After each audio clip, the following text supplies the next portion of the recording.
ওম শান্তি। আজি 11/4/2025 বৰ্ষৰ প্ৰাতঃ মুৰলী। ওম শান্তি। বাপ দাদা মধুবন। আজি বাবাই কৈছে, মৰমৰ সন্তানসকল, এতিয়া এই নাটক পুৰা হয়, তোমালোক ঘৰলৈ উভতি যাব লাগে। সেইকাৰণে এইখন জগতৰ প্ৰতি থকা মমত্ব আঁতৰাই দিয়া। ঘৰক আৰু নতুন ৰাজ্যক স্মৰণ কৰা। প্ৰশ্ন: দানৰ মহত্ব কেতিয়া হয়? তাৰ প্ৰতিদান কোনসকল সন্তানৰ প্ৰাপ্ত হয়? উত্তৰ: দানৰ মহত্ব তেতিয়া হয় যেতিয়া দান দিয়া বস্তুৰ প্ৰতি মমত্ব নাথাকে। যদি দান কৰাৰ পাছত স্মৃতিলৈ আহে, তেন্তে প্ৰতিদানত তাৰ ফল প্ৰাপ্ত নহয়। দান হয়েই পৰৱৰ্তী জন্মৰ কাৰণে। সেইকাৰণে এইটো জন্মত তোমালোকৰ ওচৰত যি কিছু আছে তাৰ প্ৰতি থকা মমত্ব আঁতৰাই দিয়া। নিমিত্ত হৈ তত্ত্বাৱধান লোৱা। ইয়াত তোমালোকে ঈশ্বৰীয় সেৱাত যি দিয়া, চিকিৎসালয় বা মহাবিদ্যালয় স্থাপনা কৰি দিয়া, তাৰ দ্বাৰা অনেকৰ কল্যাণ হয়। তাৰ প্ৰতিদানত 21 জন্মৰ কাৰণে প্ৰাপ্ত হৈ যায়। ওম শান্তি। সন্তানসকলৰ নিজৰ ঘৰ আৰু ৰাজধানী স্মৃতিত আছেনে? ইয়াত যেতিয়া বহা, তেতিয়া বাহিৰৰ সাংসাৰিক জগত, পেচাগত কাম-কাজ আদিৰ খেয়াল অহা উচিত নহয়। বছ, নিজৰ ঘৰহে অৰ্থাৎ পৰমধাম স্মৃতিলৈ আহিব লাগে। এতিয়া এই পুৰণি সৃষ্টিৰ পৰা নতুন সৃষ্টিলৈ উভতি যাব লাগে। এই পুৰণি সৃষ্টিটো নাশ হৈ যাব। অগ্নিত সকলো স্বাহা হৈ যাব। এই দুচকুৰে যি দেখিবলৈ পোৱা, মিত্ৰ সম্বন্ধীয় আদি এই সকলো নাশ হৈ যাব।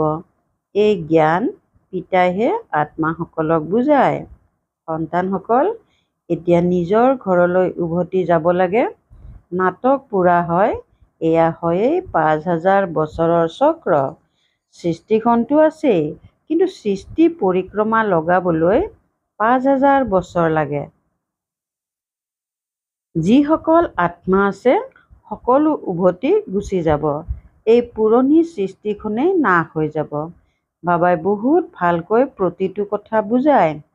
কোনোবা কৃপণ হ'লে অবাবতে নিজৰ সম্পত্তি হেৰুৱাই পেলায়। ভক্তি মাৰ্গত দান পুণ্যটো কৰে নহয়। কোনোবাই ধৰ্মশালা স্থাপনা কৰিলে, কোনোবাই চিকিৎসালয় স্থাপনা কৰিলে, বুদ্ধিৰে বুজি পায় যে ইয়াৰ ফল পৰৱৰ্তী জন্মত পাম। কোনো আশা নৰখাকৈয়ে অনাসক্ত হৈ কোনোবাই কৰিব, এনেকুৱা নহয়। বহুতে কয়, ফলৰ আশা আমি নাৰাখো, কিন্তু নহয়, ফল অৱশ্যেই প্ৰাপ্ত হয়। ধৰি লোৱা, কাৰোবাৰ পইচা আছে, তাৰ পৰা দান দিলে তেতিয়া বুদ্ধিত এইটো থাকিব যে মই পৰৱৰ্তী জন্মত পাম। যদি মমত্ব জাগি উঠে, এইটো মোৰ বস্তু, এনেকৈ ভাবিলে, তেন্তে তাত প্ৰাপ্তি নহ'ব। দান হয়েই পৰৱৰ্তী জন্মৰ কাৰণে। যিহেতু পৰৱৰ্তী জন্মত পোৱা যায়, তেন্তে আকৌ এইটো জন্মত মমত্ব কিয় ৰাখা? সেইকাৰণে তোমালোকক নিমিত্ত কৰোৱা হয়, তেতিয়া নিজৰ মমত্ব আঁতৰি যায়। কোনোবাই ভাল চহকীৰ ঘৰত জন্ম ল'লে, তেতিয়া ক'ব, এওঁ ভাল কৰ্ম কৰিছে। কোনোবাই ৰজা-ৰাণীৰ সন্তান হৈ জন্ম লয়, কিয়নো দান পুণ্য কৰিছে, কিন্তু সেয়া হৈছে অল্পকালৰ এটা জন্মৰ কথা। এতিয়াতো তোমালোকে এই শিক্ষা গ্ৰহণ কৰা, জানা যে এই পঢ়াৰ দ্বাৰা আমি এয়া অৰ্থাৎ দেৱী দেৱতা হ'ব লাগে, তেন্তে দৈবী গুণো ধাৰণ কৰিব লাগে। ইয়াত যি দান কৰা, তাৰ দ্বাৰা এই আত্মিক বিশ্ববিদ্যালয়, চিকিৎসালয় স্থাপনা কৰা হয়। দান কৰাৰ পাছত তাৰ প্ৰতি থকা মমত্ব আঁতৰাই দিব লাগে। কিয়নো তোমালোকে জানা যে আমি ভৱিষ্যত 21 জন্মৰ বাবে পিতাৰ পৰা লওঁ। এই পিতাই ঘৰ আদি নিৰ্মাণ কৰে, এয়াতো অস্থায়ী। নহ'লে ইমানবিলাক সন্তান ক'ত থাকিব? সকলোবোৰ শিৱ বাবাকেই দিয়ে। গৰাকী তেওঁ হয়। তেওঁ এওঁৰ অৰ্থাৎ ব্ৰহ্মাৰ দ্বাৰা এয়া কৰায়। শিৱ বাবাইতো ৰাজত্ব নকৰে। নিজে হয়েই দাতা। তেওঁৰ কিহৰ প্ৰতি মমত্ব থাকিব? এতিয়া পিতাই শ্ৰীমত দিয়ে যে মৃত্যু সমাগত। আগতে তোমালোকে যেতিয়া কাৰোবাক কিবা দিছিলা তেতিয়া মৃত্যুৰ কথা নাছিল। এতিয়া বাবা আহিছে, গতিকে পুৰণি সৃষ্টিখনেই নাশ হৈ যাব। পিতাই কয়, মই আহিছোঁৱেই এই পতিত সৃষ্টিক নাশ কৰিবলৈ। এই ৰুদ্ৰ যজ্ঞত গোটেই পুৰণি সৃষ্টি চহা হৈ যাব। যি কিছু নিজৰ ভৱিষ্যত গঢ়িবা সেয়া নতুন সৃষ্টিত পাবা, নহ'লেতো ইয়াতেই সকলো নাশ হৈ যাব। কোনোবা নহয় কোনোবাই ভোগ কৰিব। আজিকালি মনুষ্যই ধাৰ লৈও দিয়ে। বিনাশ হ'লে তেতিয়া সকলো নাশ হৈ যাব। কোনেও কাকো একো দিবলৈ সমৰ্থ নহ'ব। সকলো থাকি যাব। আজি ভাল, কাইলৈ দেউলীয়া হৈ যায়। কোনেও একো পইচা আদি উভতাই নাপাব। কাৰোবাক দিলে তেওঁ মৰি গ'ল, তেতিয়া কোনে উভতাই দিব? তেন্তে কি কৰা উচিত? ভাৰতৰ 21 জন্মৰ কল্যাণৰ কাৰণে আৰু নিজৰ 21 জন্মৰ কল্যাণৰ কাৰণে তাত অৰ্থাৎ ঈশ্বৰীয় সেৱাত খটুৱাই দিব লাগে। তোমালোকে নিজৰ বাবেই কৰা। এইটো জানা যে শ্ৰীমতত চলি আমি উচ্চ পদ পাম, যাৰ দ্বাৰা 21 জন্ম সুখ শান্তি পাম। ইয়াক কোৱা হয় অবিনাশী বাবাৰ আত্মিক চিকিৎসালয় তথা বিশ্ববিদ্যালয়, যাৰ দ্বাৰা স্বাস্থ্য, সম্পত্তি আৰু সুখ পোৱা যায়। কাৰোবাৰ স্বাস্থ্য আছে, সম্পত্তি নাই, তেন্তে সুখ থাকিব নোৱাৰে। দুয়োটা থাকিলেহে সুখো থাকিব। পিতাই তোমালোকক 21 জন্মৰ কাৰণে দুয়োটা দিয়ে। সেয়া 21 জন্মৰ কাৰণে জমা কৰিব লাগে। সন্তানসকলৰ কাম হৈছে যুক্তি ৰচনা কৰা। পিতা অহা বাবে গৰীব সন্তানসকলৰ ভাগ্য উদয় হৈ যায়। পিতা হয়েই গৰীবৰ ত্ৰাণকৰ্তা। এই কথাবোৰ চহকীসকলৰ ভাগ্যতেই নাই। এই সময়ত ভাৰত হৈছে সকলোতকৈ গৰীব। যি চহকী আছিল সেই ভাৰতেই গৰীব হৈ গৈছে। এই সময়ত সকলো পাপ আত্মা। য'ত পুণ্য আত্মা থাকে তত এটিও পাপ আত্মা নাথাকে। সেয়া হ'ল সত্যযুগ সতো প্ৰধান। এয়া হ'ল কলিযুগ তমো প্ৰধান। তোমালোকে এতিয়া সতো প্ৰধান হ'বৰ বাবে পুৰুষাৰ্থ কৰি আছা। পিতাই তোমালোক সন্তানসকলক সোঁৱৰাই দিয়ে, সেয়েহে তোমালোকে বুজি পোৱা, যথাযথ আমিয়েই স্বৰ্গবাসী আছিলোঁ, আকৌ আমিয়েই 84 জন্ম লৈছোঁ। বাকী যি 84 লাখ যোনিত অহা বুলি কয় সেইটো মিছা কথা। ইমান জন্ম জন্তুৰ যোনিত থাকিলো জানো? এয়া অন্তিমৰ মনুষ্য পদ নেকি? এতিয়া আকৌ অৰ্থাৎ জন্তুৰ যোনিত উভতি যাব লাগে নেকি? এতিয়া পিতাই বুজায় মৃত্যু সমাগত। 40-50 হাজাৰ বছৰ নাই। মনুষ্যটো একেবাৰে ঘোৰ অন্ধকাৰত আছে। সেইবাবে পাথৰ অৰ্থাৎ অপবিত্ৰ বুদ্ধিৰ বুলি কোৱা হয়। এতিয়া তোমালোক পাথৰ বুদ্ধিৰ পৰা পাৰস অৰ্থাৎ পবিত্ৰ বুদ্ধিৰ হোৱা। এই কথাবোৰ কোনো সন্ন্যাসী আদিয়ে ক'ব পাৰে জানো? এতিয়া তোমালোকক পিতাই সোঁৱৰাই দিয়ে যে উভতি যাব লাগে। যিমান সম্ভৱ নিজৰ টালি-টোপোলা স্থানান্তৰ কৰি দিয়া। বাবা, এই সকলোবিলাক লৈ নলওঁ।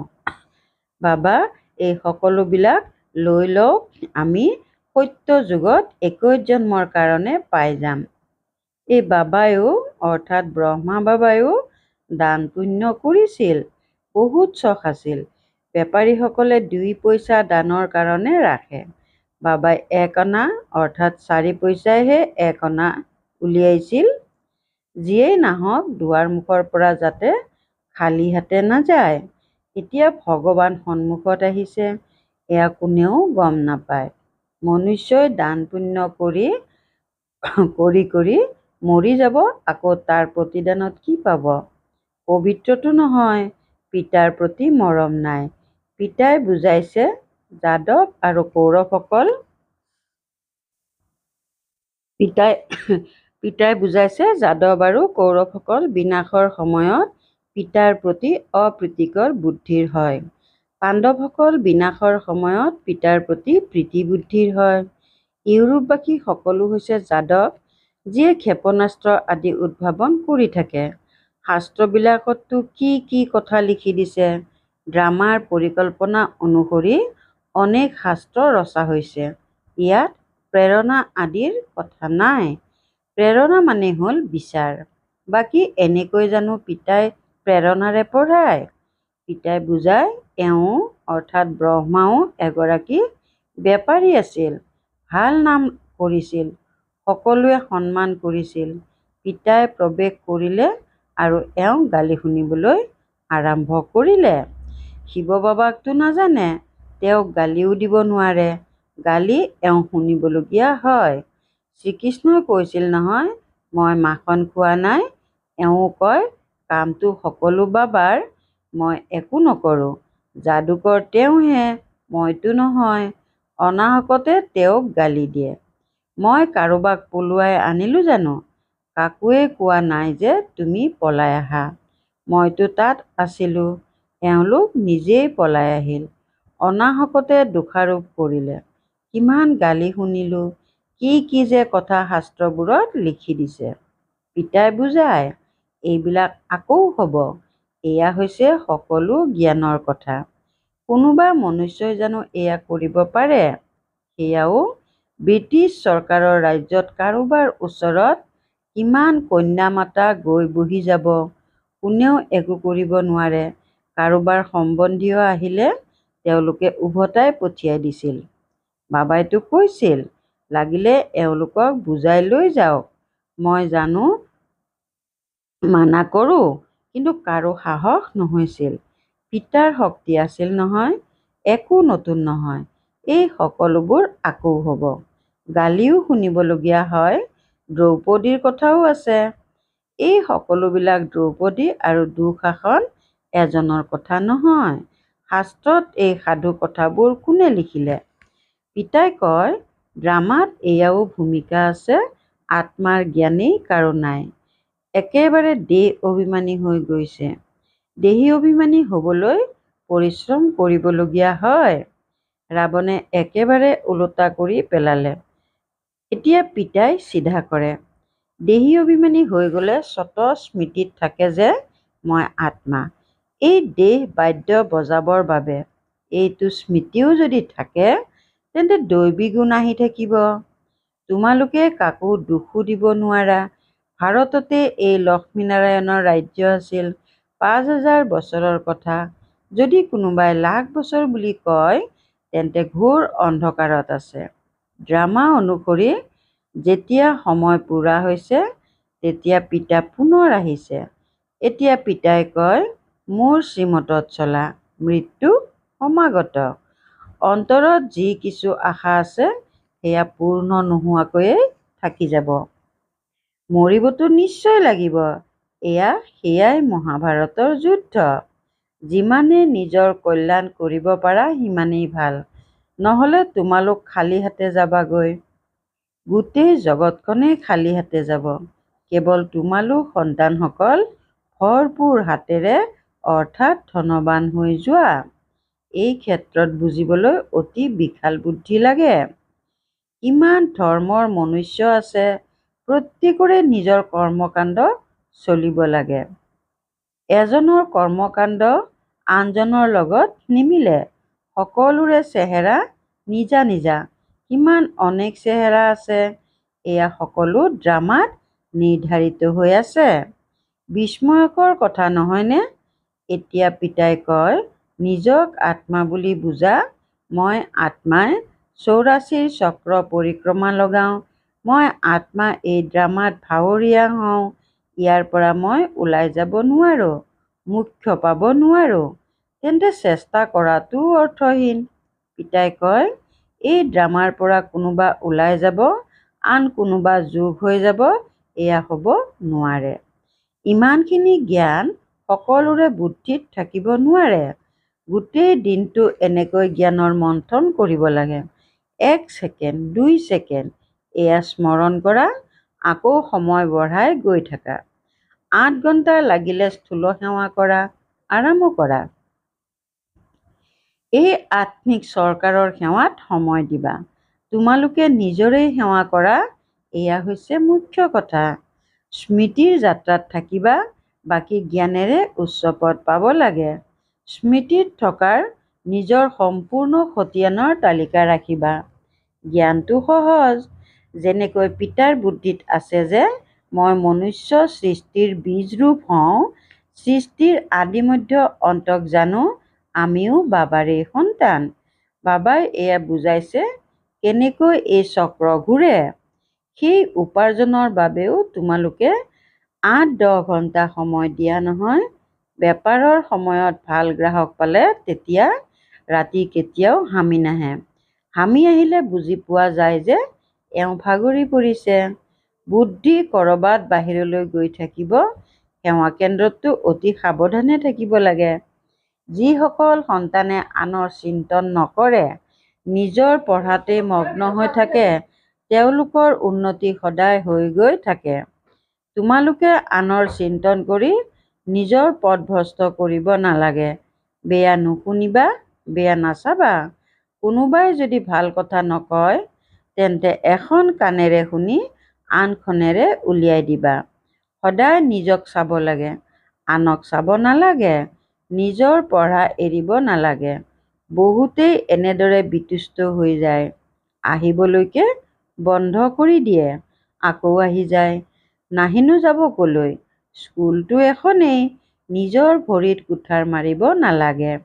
তোমালোকে নিজৰ পঢ়াত মগ্ন হৈ থাকিবা, বহুত আনন্দিত হৈ থাকিবা।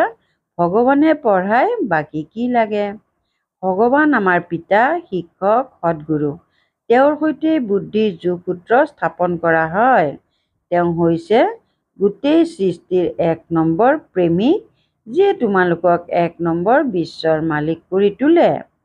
পিতাই কয়, তোমালোক আত্মাসকল বহুত পতিত, উৰিব নোৱাৰা। ডেউকা কাটা আছে। ৰাৱণে সকলো আত্মাৰ ডেউকা কাটি দিছে। শিৱ বাবাই কয়, মোৰ বাহিৰে অন্য কোনেও পাৱন কৰি তুলিব নোৱাৰে। সকলো ভাৱৰীয়া ইয়াত আছে। বৃদ্ধি হৈ গৈ থাকে, উভতি কোনেও নাযায়। ভাল বাৰু। অতি মৰমৰ কল্পৰ পাছত পুনৰাই মিলিত হোৱা সন্তানসকলৰ প্ৰতি মাতা পিতা বাপ দাদাৰ স্নেহপূৰ্ণ স্মৰণ আৰু সুপ্ৰভাত। আত্মিক পিতাৰ আত্মিক সন্তানসকলৰ প্ৰতি নমস্কাৰ। ধাৰণাৰ বাবে মুখ্য সাৰ 1 নম্বৰ, স্বচিন্তন আৰু পঢ়াত মগ্ন হৈ থাকিব লাগে। আনক চাব নালাগে। যদি কোনোবাই ভাল কথা নকয়, তেন্তে এখন কাণেৰে শুনি আনখনেৰে উলিয়াই দিব লাগে। বিতুষ্ট হৈ পঢ়িবলৈ এৰি দিব নালাগে। 2 নম্বৰ, জীৱনতে সকলো দান কৰি নিজৰ মমত্ব আঁতৰাই দিব লাগে। ইচ্ছাপত্ৰ কৰি সকলো দি নিমিত্ত হৈ বোজামুক্ত হৈ থাকিব লাগে। দেহী অভিমানী হৈ সকলো দৈবী গুণ ধাৰণ কৰিব লাগে। বৰদান, ভিন্নতা সমাপ্ত কৰি একতা আনতা সঁচা সেৱাধাৰী হোৱা। ভিন্নতা সমাপ্ত কৰি একতা আনতা সঁচা সেৱাধাৰী হোৱা। ব্ৰাহ্মণ পৰিয়ালৰ বিশেষত্ব হৈছে অনেক হোৱা স্বত্বেও এক। তোমালোকৰ একতাৰ দ্বাৰাহে গোটেই বিশ্বত এক ধৰ্ম, এক ৰাজ্য স্থাপনা হয়। সেইকাৰণে বিশেষ মনোযোগ দি ভিন্নতা সমাপ্ত কৰা আৰু একতা আনা, তেতিয়া সঁচা সেৱাধাৰী বুলি কোৱা হ'ব। সেৱাধাৰী নিজৰ প্ৰতি নহয়, কিন্তু সেৱাৰ প্ৰতি, নিজৰ সকলো সেৱাৰ প্ৰতি চুৱাহা কৰে। যেনেকৈ সাকাৰ পিতাই সেৱাত হাৰো অৰ্থাৎ সৰ্বস্ব চুৱাহা কৰিলে, তেনেকৈ তোমালোকৰ প্ৰতিটো কৰ্মেন্দ্ৰিয়ৰ দ্বাৰা যাতে সেৱা হৈ থাকে। শ্লোগান, পৰমাত্মা স্নেহত মগন হৈ যোৱা, তেতিয়া দুখৰ জগত পাহৰি যাবা। পৰমাত্মা স্নেহত মগন হৈ যোৱা, তেতিয়া দুখৰ জগত পাহৰি যাবা। ওম শান্তি। সংযুক্ত ৰূপৰ স্মৃতিৰে সদায় বিজয়ী হ'বলৈ আজিৰ অব্যক্ত সংকেত। সদায় স্মৃতিত ৰাখিবা যে সংযুক্ত আছিলোঁ, সংযুক্ত হওঁ আৰু সংযুক্ত হৈ থাকিম। কাৰো শক্তি নাই যে অনেক বাৰৰ সংযুক্ত স্বৰূপক পৃথক কৰিব পাৰিব। স্নেহৰ চিন হৈছে সংযুক্ত হৈ থকা। এয়া আত্মা আৰু পৰমাত্মাৰ সংগ। পৰমাত্মাইতো সৰ্বত্ৰ সংগ দিয়াৰ দায়িত্ব পালন কৰে আৰু প্ৰত্যেকৰ সৈতে সংযুক্ত ৰূপেৰে প্ৰীতিৰ ৰীতিও পূৰা কৰে। ওম শান্তি।